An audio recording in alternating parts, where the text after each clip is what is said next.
Hi, good morning. Welcome everyone to Wealth Wizards. This is Jagdish Chandran.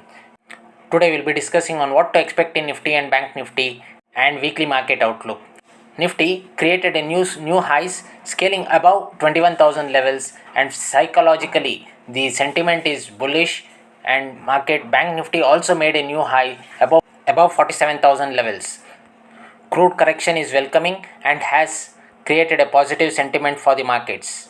Nifty next levels to watch out for is 21,500 followed by 21,800 zones. Bank Nifty 47,800 followed by 48,400 zones. Nifty major supports placed at 20,500 followed by 20,200 zones, and Bank Nifty supports placed at 46,400 followed by 46,800 zones for now.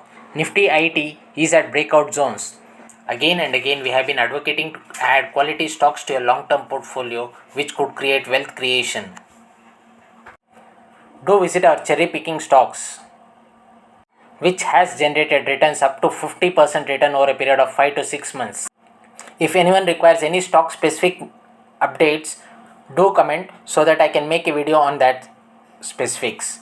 That's all for now. Hope our updates is helping the investors and traders in taking their investment and trading decisions. If so, do hit the like button and share it to your loved ones. Thank you. Happy investing and safe trading. Take care.